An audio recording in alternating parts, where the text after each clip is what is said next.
Hi, welcome back to Rainy Dewey's Art Spot. My name is Lorraine. My nickname is Rainy. You can call me Rainy.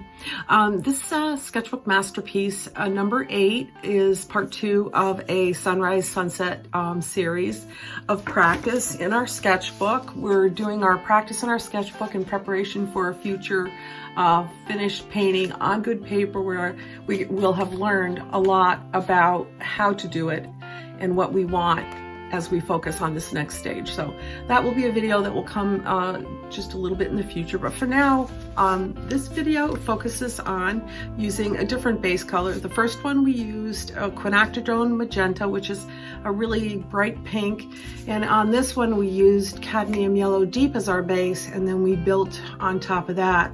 This one was done in a more wet on wet with the final details in dry. And this one I tried to do the details and the clouds a little bit more wet on dry, so that will give you a little bit more control.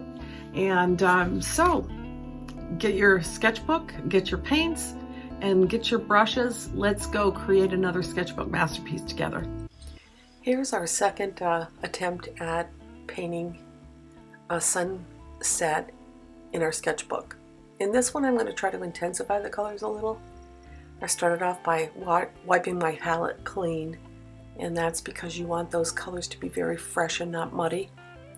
Started off with a cadmium yellow deep base, and I'm dropping on top of that some of the quinacridone magenta and cobalt violet. You see that I painted little samples, and then I'm mixing the cobalt violet with a little cobalt blue to give me a little bit of a bluer tone.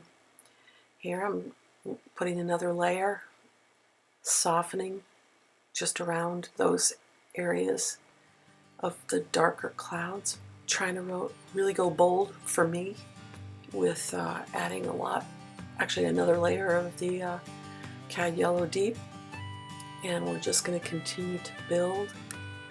I use big and small brushes, probably use too many small brushes. Here I want more control, so that's why I'm using small brushes. I want those little clouds.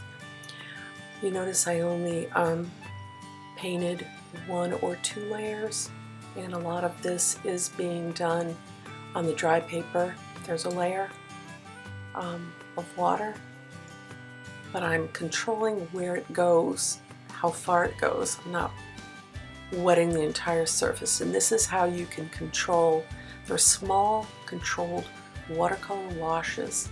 So some of those hard edges you can soften with water with your brush, and you'll see that the top darks and the clouds that I'm applying there are not bursting because there's not a lot of water on the surface of the paper. And that's the same situation here when I'm doing the dark foreground trees. In this demo, I tried to use a different color combination. Instead of using ultramarine, I used Winsor. Well, it's a phthalo. I used actually Winsor green shade, but you can use phthalo. Mixed it with vermilion, which is an orange, and alizarin crimson. There I did a very gentle wash over the top of those darks, because as we get into some of these lessons, you're going to find out which colors stain, which means which colors are absorbed into the texture of the paper, and which colors will sit on the top of the paper. And so if you try to do a wash over the top of them, if you do it too vigorously, it will lift some of that paint off the surface. So I've learned to do it very gently with a lot of water. Here I'm trying to intensify the darks. Again, the paper is dry, and I'm doing controlled washes in just certain areas, or painting pigment on dry paper. And here I'm taking notes. What did I do? What did I use? So that I can go back at a later date and know exactly what I did, rather than trying to figure it out again and again. So eventually you'll commit it to memory and you won't need to take all these notes.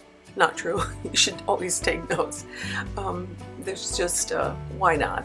It's a great resource Again, these tree branches, very small brush.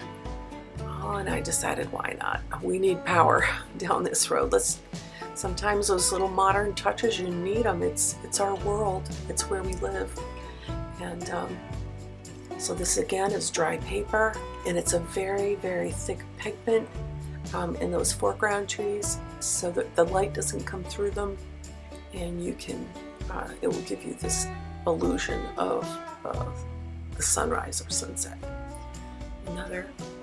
I decided not to do the actual power lines, and here I'm trying to intensify the colors at the horizon where the sunset would be the most intense, and so I'm going over it with some of the Cabula Deep and a little bit of the quinacridone magenta. Again, if you don't have quinacridone magenta, you can use, you know, one of your very, very vibrant pinks that are on your palette. Anyway, thanks for watching. Subscribe if you like, and check out rainydewy.com for more information and instruction.